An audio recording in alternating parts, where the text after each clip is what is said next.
Hello everyone, my name is Eliza Marczak and today I would like to invite avid and half-hearted readers to take a fresh look at reading articles, stories, poems and books. Before we get started, take a moment to think when was the last time that you read something? What was it? Why did you read it for? Did you use any special techniques to make your reading more effective? People read for pleasure and because they want to be entertained. People also read because they need to do some research for their work or for their studies, or simply because they want to stay abreast of the changes all over the world. And for different needs, different reading techniques are used. For example, if you are looking for general information of what the text is about, its general meaning, you skim the text, you read it very quickly and you want to get the general idea of the topic discussed.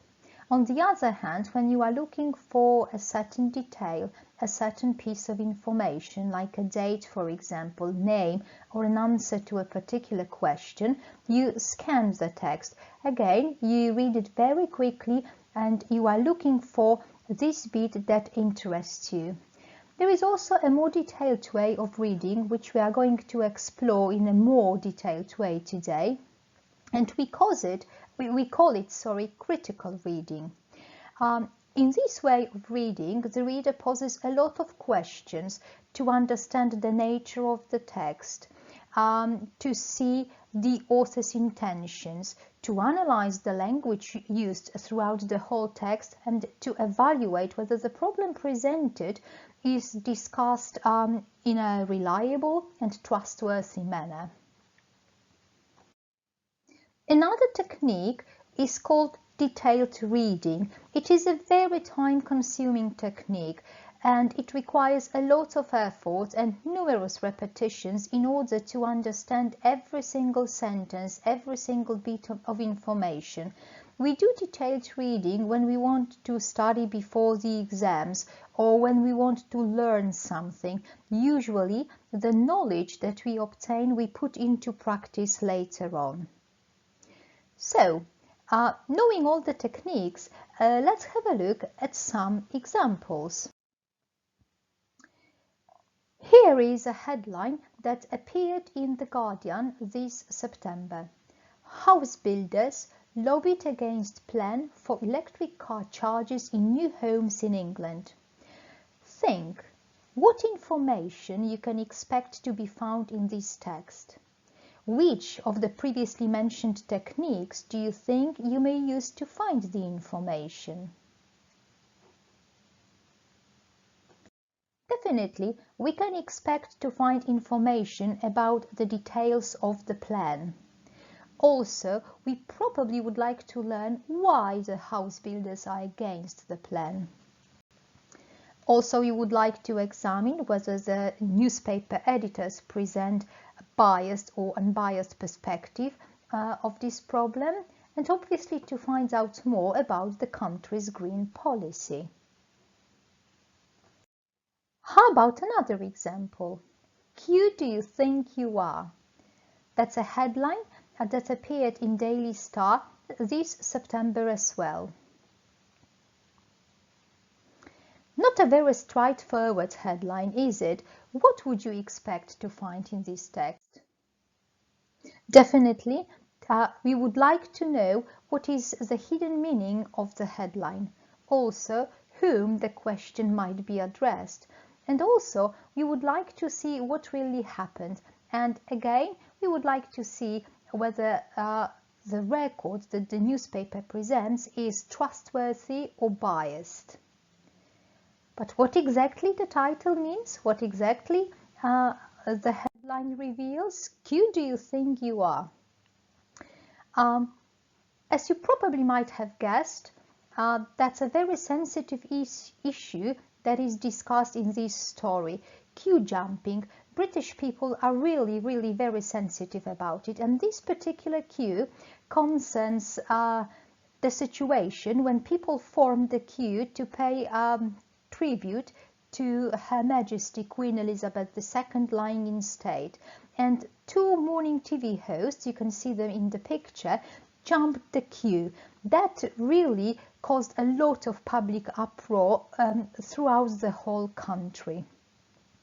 Now compare these two articles, The Guardian and Daily Star.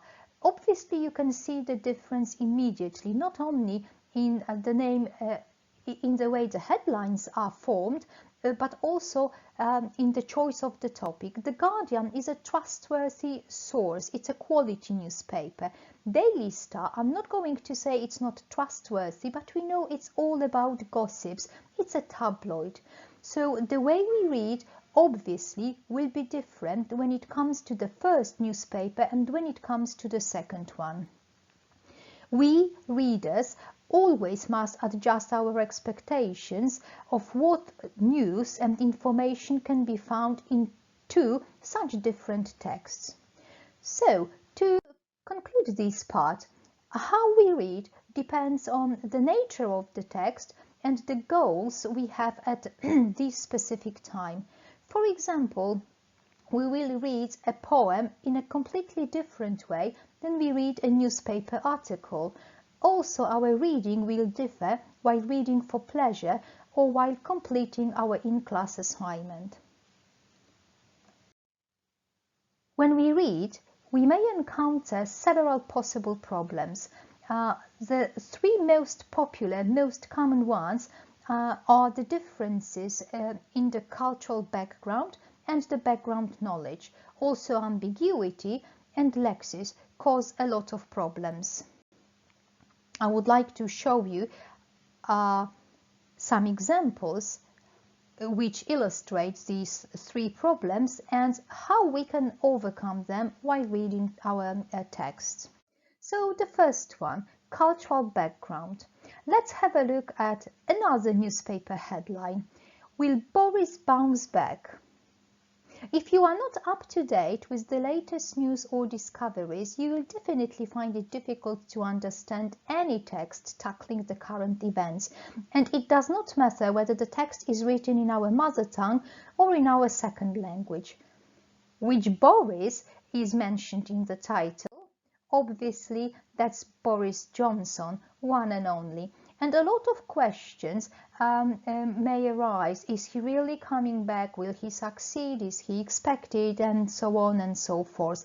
But not knowing the particulars about British politics these days, probably you will have problems with deciphering which Boris is meant. Here is another example, this time not only being well informed about current events, but also knowing certain vocabulary is crucial to decipher and fully comprehend the meaning of this newspaper title. Red alert, Meg's back. The immediate question is, which Meg? Of course, there is one and only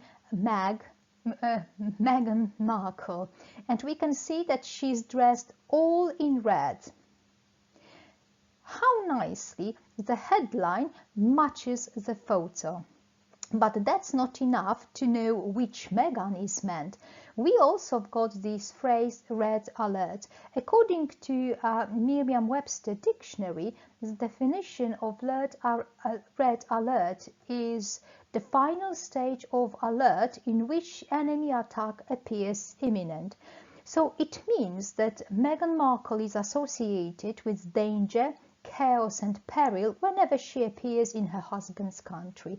Not only is the outfit perfectly matched with the headline, but also the red alert expression matches the way British people perceive this person. Will anyone resist reading such an article? Probably not, because the title, the headline, is really eye-catching and it really encourages to find some more information about the person and the situation. So background knowledge plus the differences in culture and what's going on in the world is pretty crucial to understand every single text. Ambiguity is another issue a reader has to face. Look at the example. Kate saw her husband using binoculars. This simple sentence can be understood in two different ways. Either it is Kate who has binoculars and is using them to observe her husband, or it is Kate's husband who is watching someone, not necessarily her wife, by the means of binoculars. Sometimes editors use ambiguity intentionally to catch the attention of the reader and consequently to make them read the text. Here is example of another newspaper headline: Bill dies in house. The reader may be curious to find out about the unfortunate event, but does the article really describe the death of Bill, the man who died in his house? Or maybe it describes a draft bill introduced to the US House of Representatives. Definitely, the title is an eye-catcher and few people will miss reading it. Obviously, Bill dies in house refers to the bill in the House of Representatives, not the poor dead man, and people who are up to the culture and up to the current events in the United States would probably not expect to find any other information there. But as you can see, the title works here pretty well. The readers can accept ambiguity as a means to attract their attention, but in any other case, more detailed and more diligent description of a problem is required in order to avoid misinterpretation and misunderstanding. Look at these two cartoons. Both of them present a totally different chicken, and both of them can be described by such a simple caption: the chicken is ready to eat. Definitely, the caption is not detailed enough to pass full information about the situation, so more explanation, more details are required in order to avoid misunderstanding. And here are some more examples of poorly written headlines. They may sound funny, but definitely they prove that they are written poorly, and some more adjustments and some more improvements are to make them sound really trustworthy and reliable. And finally, vocabulary. Mainly while reading in a foreign language, but also very often while going through a very challenging text in your mother tongue, you may find some words incomprehensible. Sometimes these are the keywords which you absolutely must know in order to understand the message. And then you will probably reach for a dictionary to find the meaning, but quite often you can use some techniques to comprehend the message without the help of a dictionary. Look at the example provided here. I assume you may not know the word lacrimosity, but you definitely know Bambi. And knowing the character and probably the film, your brain already forms some speculations based on your background knowledge. What if there are some more clues provided in a text? Have a look at the whole passage. We've got tissues and sweets to console young viewers. That indicates that something sad is being described. Also, there are some synonyms provided here, like heartrending and tearful. And as a contrast to the lamentable picture, there are words of opposing meaning, like cheerful or rib-tickling. So now deciphering the meaning of lacrimosity is a piece of cake. It's not always like that you will find so many prompts concerning the word that you do not know, but believe me, there are a few of them, and if you look very, very closely into the text, very often, more often than you even expect, you will find the clues good enough to help you figure out the meaning of an unknown vocabulary item. Dealing with unknown vocabulary in context helps you develop your linguistic skills, and obviously you can check later on the meaning of the unknown word in a dictionary to make sure that you understood it well, but give it a try. Why not to? So let's give it a try. Let's see if you can guess some vocabulary without a dictionary help. I'm going to show you 3 sentences. In each sentence, there will be a word written in yellow. I would like you to think which of the previously mentioned technique you will use to understand, to figure out the meaning of the possibly unknown word. Here is the first one. We've got 2 different jobs presented in the sentence: a leader of a dance group and a PE school teacher. So now it's easy to guess what doubles mean. We use the context, we use the words that surround the possibly unknown word to figure out the meaning of the new one. In the second case, we use our background knowledge. Whales and dolphins belong to the same group of animals, and we know that both of them live in the oceans, so cetaceans is an easy word to guess now. So background knowledge.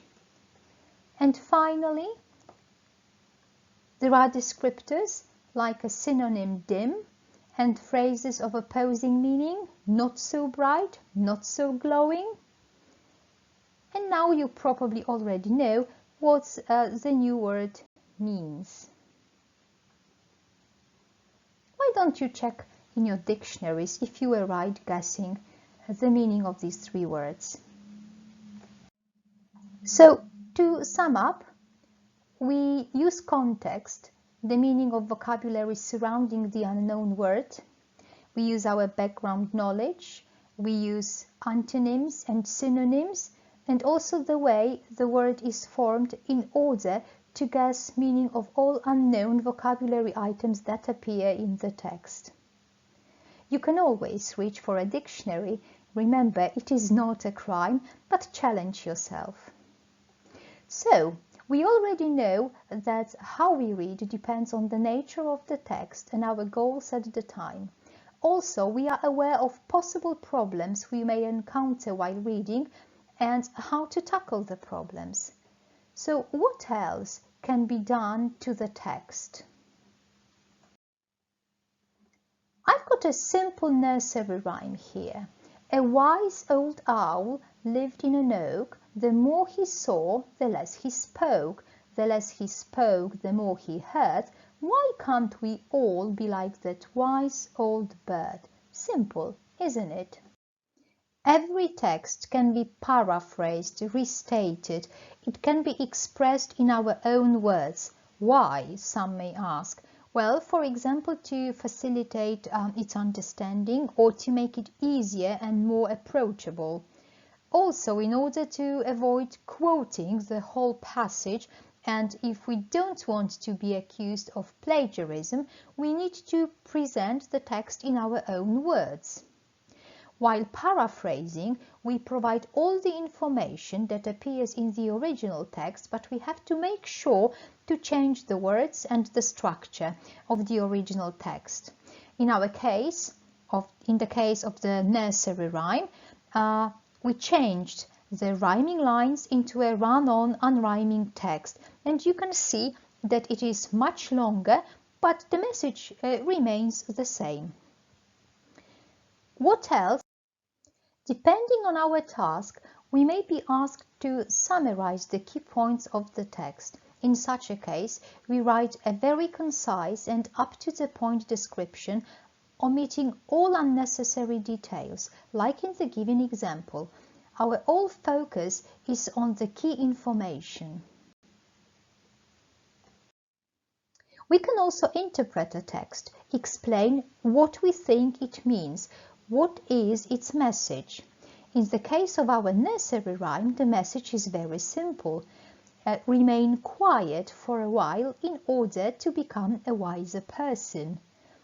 being quiet will allow you to listen to more experienced and wiser people.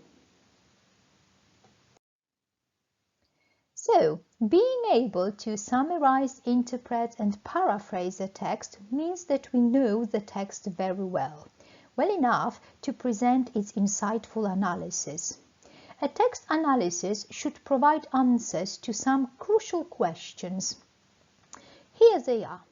What issue does the writer focus on? Does the writer take a clear stand on the issue?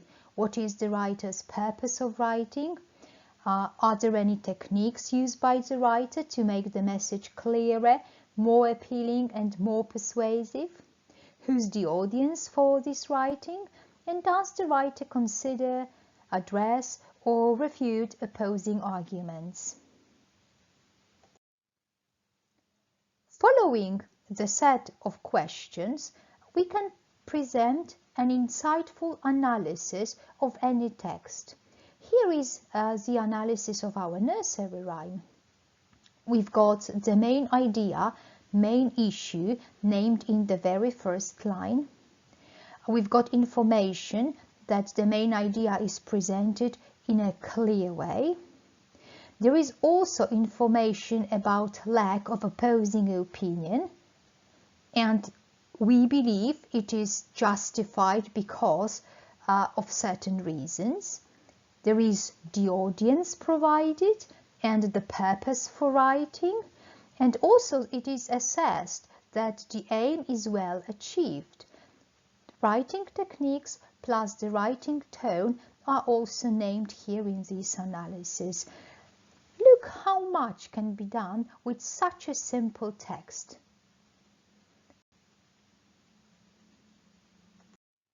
So, to sum up, depending on our goals and the task we are given, we can paraphrase, summarize, interpret or analyze any text.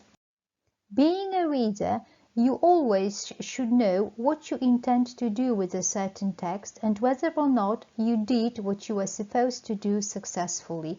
Also, you must adjust the way you read according to the reading materials, according to the nature of the reading assignment, and also according to the way you are going to report back on the exercise.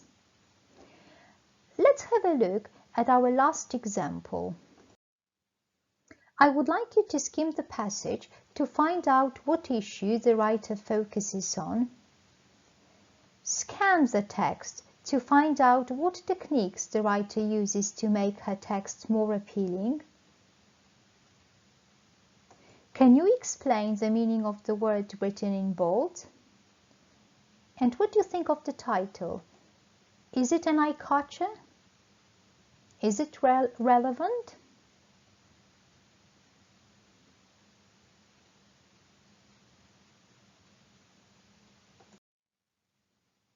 I hope you enjoyed the story. Here are suggested answers to the given questions. The problem that the writer discusses in her short story is effective time management and how much of the time people waste on unproductive, tiresome activities. There are several techniques used in the text. We've got humor, we've got this strange, funny creature, we've got the title, and we've got addressing the reader in a direct manner, like the writer befriends with the reader and chats with us in order to tell us this fascinating story. The meaning of the word written in bold, inconspicuous, is easily deciphered when you look into the synonym that appears in the text and also a short description that is provided in the passage. So the synonym is discrete and it can be explained as almost impossible to be seen. And as the before mentioned title, definitely an eye-catcher. It rhymes, and because of that it really catches the attention, draws the attention of the reader immediately. So I hope you enjoyed the story and the whole presentation. Thank you very much. Thank you. avid and half-hearted readers, for staying with me today. Goodbye, everyone.